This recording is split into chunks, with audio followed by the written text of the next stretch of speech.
A paz do Senhor Jesus a todos.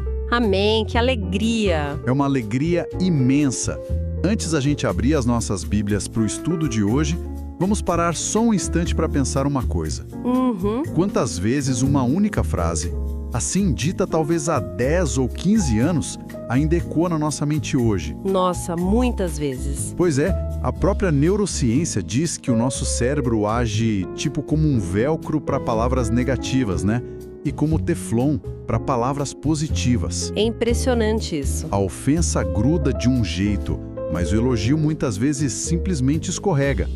E o mais fascinante é que a Bíblia Sagrada já alertava sobre essa verdadeira arma letal milênios antes de qualquer cientista. Exatamente. A palavra de Deus é sempre atual, né? Sempre. E é com essa alegria imensa que a gente inicia mais um encontro abençoado de aprendizado. Hoje, a EBD Fiel apresenta mais um resumo das lições da editora Betel. Glória a Deus. Vamos mergulhar na lição 4. O poder das palavras. Pedras que edificam e não ferem. E olha, para que essa mensagem tão vital alcance ainda mais corações, a gente convida todos os irmãos que nos ouvem a acompanhar, compartilhar e divulgar o nosso conteúdo lá no Instagram, no TikTok e no YouTube. Isso mesmo, irmãos. Compartilhem. O nosso grande objetivo aqui é fortalecer a Escola Bíblica Dominical e juntos espalhar a palavra de Deus aos 4 cantos da terra. Amém. É um privilégio enorme mergulhar nas Escrituras Sagradas mais uma vez com todos que estão nos acompanhando. E o nosso ponto de partida hoje, a verdadeira bússola para esse nosso estudo, está lá no livro de Neemias. Ah, um livro maravilhoso. Demais. O texto áureo em Neemias 4, versículo 3, diz o seguinte: Estava com ele Tobias, o amonita, e disse: Ainda que edifiquem, vindo uma raposa, derribará o seu muro de pedra. Uma palavra de puro deboche, né? Exato. E a nossa missão hoje é compreender profundamente como lidar com esses ataques verbais astutos do inimigo e, ao mesmo tempo, reconhecer como a nossa própria fala deve ser usado exclusivamente como uma ferramenta de construção. De graça. Isso, de graça e nunca de destruição, dependendo sempre do poder que vem do alto. Bom, a imagem que o título da lição traz é muito forte. Pedras que edificam. Fomos chamados para ser construtores. Sem dúvida. Mas logo no início, a lição apresenta uma analogia que, olha, eu achei fantástica, mas também me assustou um pouco. Qual parte? A nossa fonte descreve a nossa boca como um canteiro de sementes. E cada palavra que a gente lança pode brotar em vida ou em espinhos. É uma responsabilidade tremenda. É aí que entra a minha primeira grande dúvida. Como é que é possível que pessoas que confessam a Cristo, que tiveram as suas vidas transformadas pelo Espírito Santo, ainda plantem tantos espinhos? É uma ótima pergunta. E bem prática, né? Muito. Porque não estou falando de grandes heresias, não. Estou falando do dia a dia mesmo. Aquela murmuração porque o ar-condicionado da igreja está muito frio ou a reclamação no trânsito. Ou até a fofoca disfarçada de pedido de oração, sabe? Nossa, essa é clássica. Como que isso acontece na nossa vida? Então, essa é a grande contradição da natureza humana decaída. E a Bíblia aborda isso com uma clareza que, olha, chega a ser cortante. Provérbios 18, 21 é bem categórico. O que ele diz lá? Afirma que a morte e a vida estão no poder da língua. E lá no Novo Testamento, Tiago 3,10, reforça que da mesma boca não pode proceder bênção e maldição. É antinatural, né? Totalmente. Uma fonte de água doce não tem como jorrar água salgada. A resposta para essa incoerência, para esses espinhos que às vezes a gente planta, está na raiz. Na raiz do problema. Isso. Se a nossa boca é o canteiro de sementes, o nosso coração é o adubo. Jesus foi cirúrgico em Mateus 12:34 quando exortou os fariseus. Aquela passagem da raça de víboros. Essa mesma. Ele declarou: pois do que há em abundância no coração, disso fala a boca. Ou seja, as palavras são o transbordamento do nosso interior. É, o que está dentro sai. Exato. Se há uma murmuração crônica na vida de alguém, isso é só o sintoma de que o coração não está submisso à soberania de Deus sobre as circunstâncias. Então as palavras funcionam como se fosse um termômetro espiritual para nós.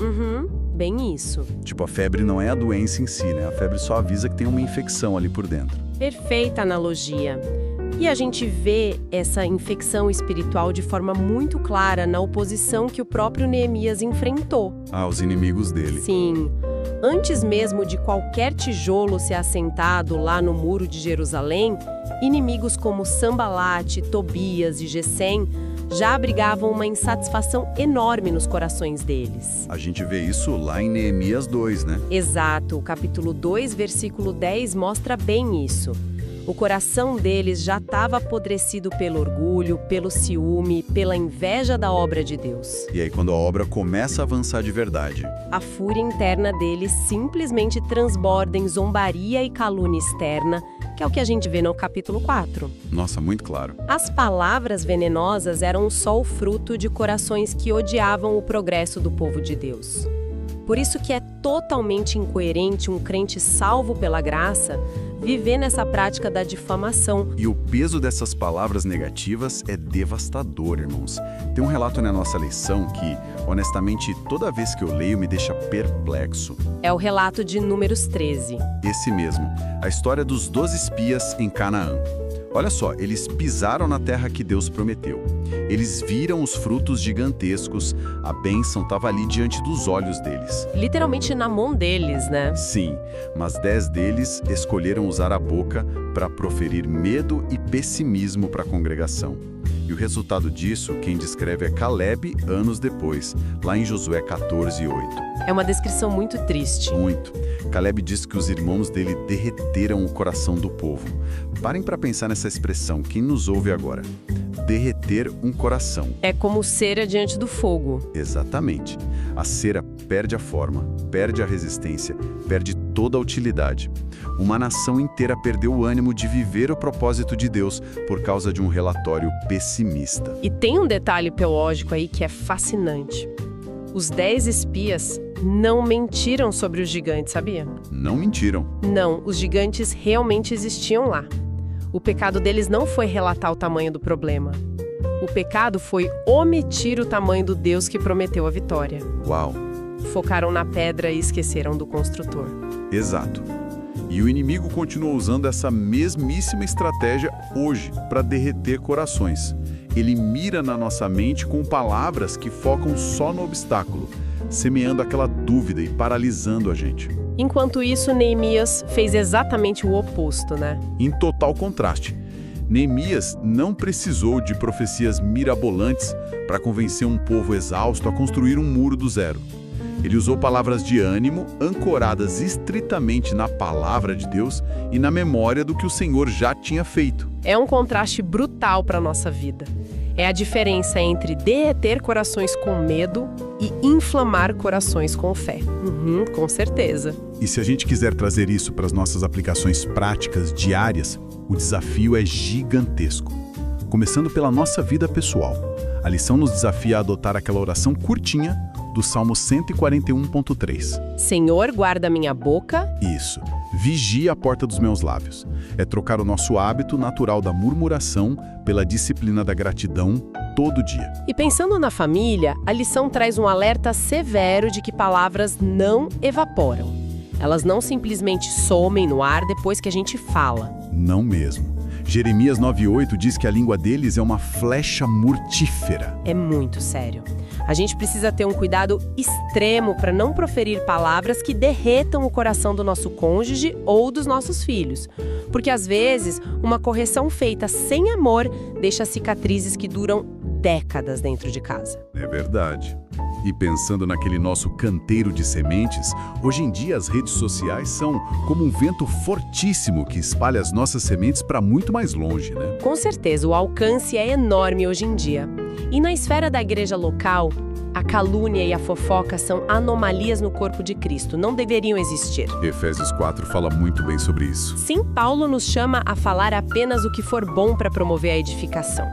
Onde a língua é curada e santificada, a comunhão é preservada e a obra de Deus prospera sem aqueles impedimentos internos. O que nos leva organicamente ao nosso próximo ponto do estudo.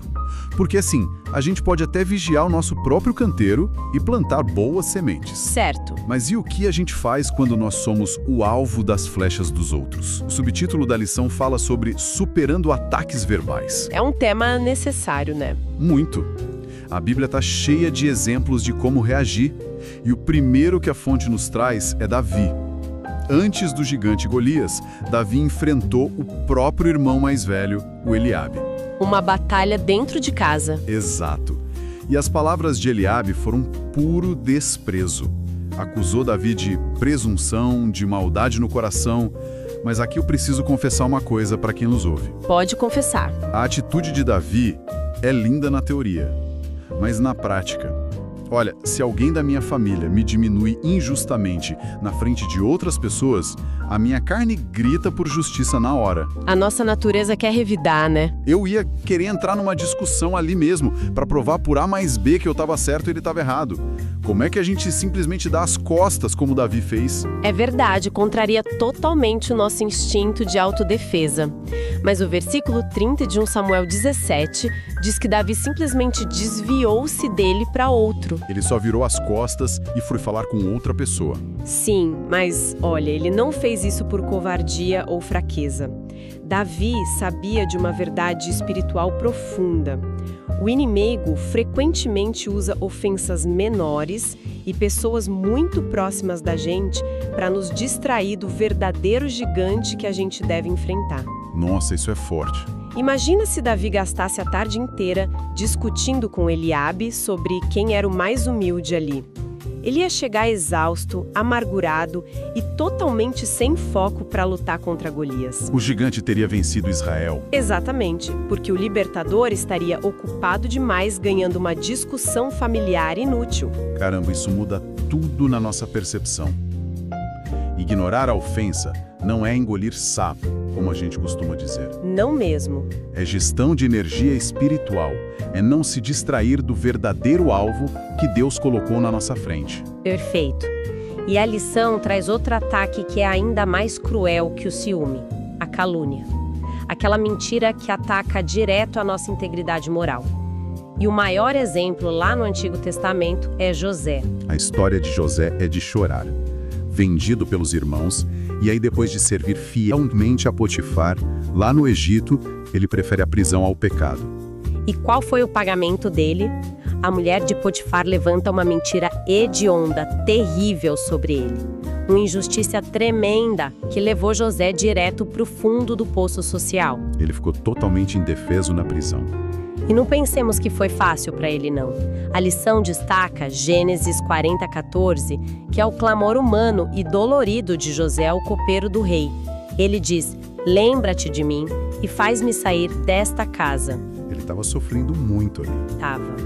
Mas ele manteve a sua fé intacta até o dia da sua exaltação por Deus.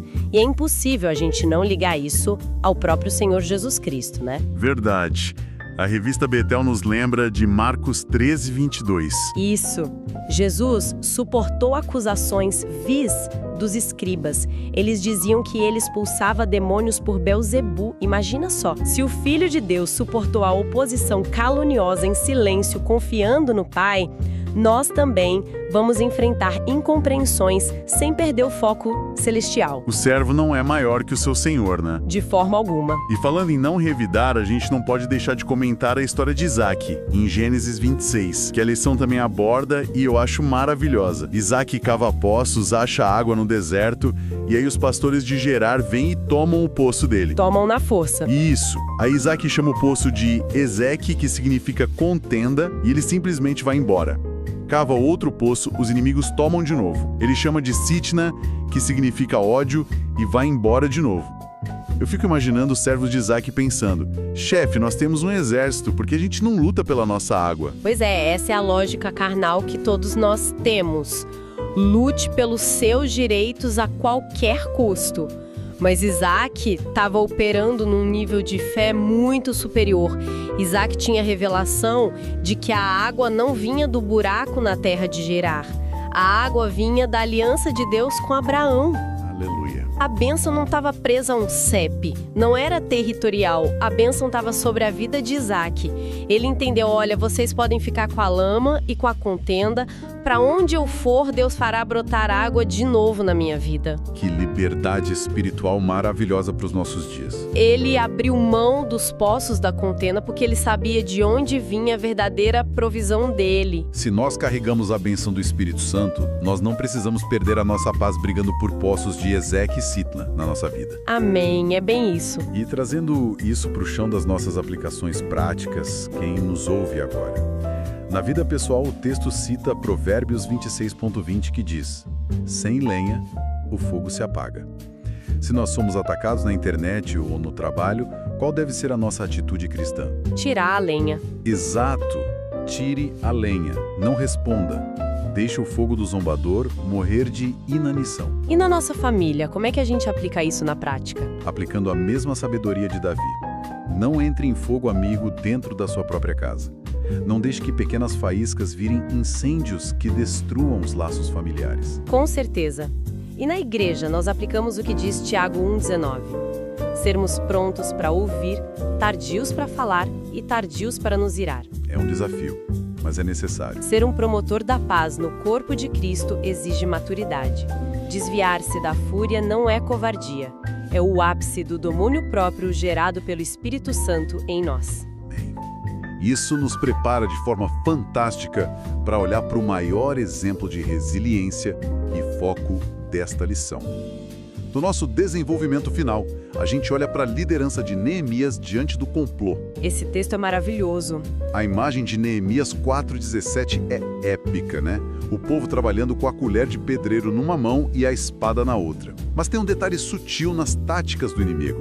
Neemias recebe 5 convites oficiais, através de mensageiros de Sambalate, para descer ao Vale de Ono e, entre aspas, conversar com eles. Queriam debater, fazer uma reunião. Isso, queriam debater.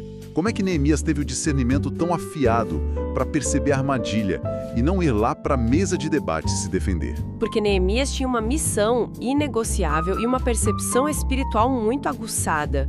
Os inimigos espalharam boatos perigosíssimos, acusando Neemias de querer se rebelar contra o Império Persa e se tornar rei de Judá. Uma acusação de traição gravíssima. Era terrorismo psicológico puro.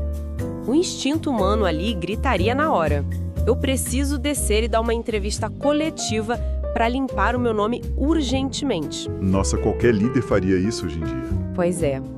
Mas a resposta dele em Neemias 6.3 revela o tamanho do discernimento dele. Estou fazendo uma grande obra, de modo que não poderei descer. E aqui entra um fato histórico que traz a dimensão real desse milagre todo. É mesmo. Que fato é esse? Aquele muro de Jerusalém, que tinha cerca de 2,5 km de extensão e paredes altíssimas, foi reerguido em apenas 52 dias. 52 dias? Com a tecnologia da época, limpando montanhas de entulho quebrado e queimado. Olha, a matemática logística disso beira o impossível. Se Neemias gastasse um dia inteiro debatendo no Vale de Ono com os ofensores dele, a obra ia atrasar. Não ia bater a meta. Se ele gastasse energia emocional com as mentiras, o povo todo ia desanimar. A produtividade absurda em 52 dias só aconteceu justamente porque não houve um minuto sequer desperdiçado em comitês de defesa pessoal contra calúnias. Ou seja, ignorar os críticos não era apenas uma atitude nobre da parte dele. Era o único jeito de a matemática da obra dar certo. Exatamente. O tempo dele era precioso demais para ser gasto com quem não estava ali carregando tijolo no muro. Mas convenhamos, para suportar essa pressão psicológica toda, não bastava apenas ter foco no trabalho, né? Não mesmo, a carne não aguenta. De onde vinha esse fôlego emocional? A lição nos mostra que o segredo não era a habilidade gerencial ou administrativa dele. O verdadeiro motor de Neemias era a oração. Sem oração, até as melhores estratégias de liderança fracassam. Neemias orava de forma incessante o tempo todo. A Bíblia relata várias orações dele.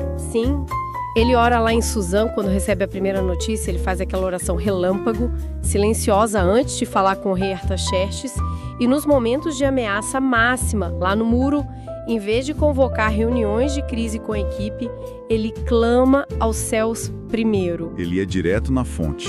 E a nossa revista nos recorda que o próprio Mestre Jesus Cristo operava nesse mesmíssimo princípio. Ele orou no batismo, orou antes de escolher os 12 discípulos, orou em profunda agonia no Getsêmani e orou até o último suspiro na cruz do Calvário. É o nosso maior modelo, né? E tem uma citação do pastor sul-coreano David Yong Cho, na lição que, olha, é um verdadeiro tapa com luva de pelica para nós hoje. O que ele diz? Ele diz assim: nosso problema é que pensamos muito sobre a oração, lemos muita coisa a respeito dela, mas não oramos. Chegou a hora de compreendermos que a oração é uma fonte de poder. Nós teorizamos demais a oração, irmãos, mas não dobramos o joelho. É uma verdade dura, mas necessária. E as aplicações práticas aqui são vitais para a nossa caminhada. Na vida pessoal, a gente precisa entender de uma vez por todas que é impossível combater ataques espirituais com ferramentas naturais. A carne não vence a carne, né? Jeito nenhum. Sem uma vida de oração secreta, não teremos força pública para ficar no muro dos propósitos que Deus nos deu. E como é que isso afeta a nossa família? Proteger o nosso lar de intrigas não se resume só a estabelecer regras e ter conversas longas. Trata-se de guerra espiritual que é travada de joelhos no quarto. É blindar nossa casa com intercessão. Exato. Intercessão constante, não dando ouvidos a difamações de parentes ou conhecidos que tentam colocar um contra o outro. E para a Igreja de Cristo, a aplicação é urgente. A liderança precisa ter uma dependência visceral de Deus. Total e absoluta. Uma igreja avança e rompe qualquer barreira quando ela para de gastar a sua sagrada energia dando satisfações a quem deseja o mal dela e passa a usar essa energia para clamar ao Deus que derruba muralhas e levanta novas estruturas. Que mergulho maravilhoso! Foi um mergulho profundo e transformador que nós tivemos nas Escrituras através dessa lição maravilhosa da Betel hoje. Chegando aqui ao final da nossa jornada, eu peço que a irmã nos ajude a amarrar esses grandes princípios. O que quem nos ouve precisa carregar firme no coração durante esta semana que se inicia? Faço isso com muita alegria. Olha, o resumo da nossa caminhada de hoje é um chamado imperativo, um despertar cristão sobre a nossa fala e a nossa postura diante das ofensas. Primeiramente, as nossas palavras não são vento. Elas carregam o poder de morte e vida, então nosso canteiro verbal precisa refletir a transformação do Espírito Santo todos os dias. Amém, Senhor. Em segundo lugar, nós aprendemos com Davi, com Isaac e com José que enfrentar ataques não significa descer ao nível de quem nos ofendeu, mas sim focar no alvo, perdoar e deixar a vingança nas mãos do justo juiz que tudo vê. Ele julga retamente. Irmãos e irmãs que nos ouvem, é este: perseverem inabaláveis na vossa fé. Mostremos ao mundo e principalmente dentro das nossas próprias casas que nós somos novas criaturas em Cristo. Usemos os nossos lábios para sermos curadores, edificadores e verdadeiros abençoadores nesta geração. Glória a Deus, amém. E eu gostaria de deixar um pensamento final, uma provocação bem saudável para todos nós refletirmos em silêncio logo que este áudio terminar. Nós passamos todo esse nosso tempo juntos hoje falando sobre os imponentes muros de Jerusalém e como eles trouxeram proteção e honra ao povo de Deus na época. Mas tente visualizar agora o seu próprio lar, a sua própria casa. As nossas paredes. Neste exato dia, que tipo de muro as nossas palavras estão construindo na vida daqueles que moram sob o mesmo teto que nós? São palavras que constroem uma fortaleza de proteção, de segurança e de afeto? Ou será que estamos usando essas mesmas pedras para ferir, diminuir e derrubar quem a gente mais ama? É profundo isso. Fica essa reflexão profunda para levarmos a Deus em oração no nosso particular. Lembrando aos irmãos que na próxima semana, se o Senhor nos permitir, estudaremos a lição 5, Fortalecido pela fé para combater o medo com coragem. Não deixem de acompanhar, vai ser bênção pura. Que o Senhor guarde, proteja e purifique os corações e os lábios de todos que estiveram conosco nesse estudo. Muito obrigada aos irmãos pelo tempo precioso e pela maravilhosa comunhão na presença do Senhor. Que a graça dele transborde de maneira abundante em suas vidas e famílias. EBD, fiel à palavra.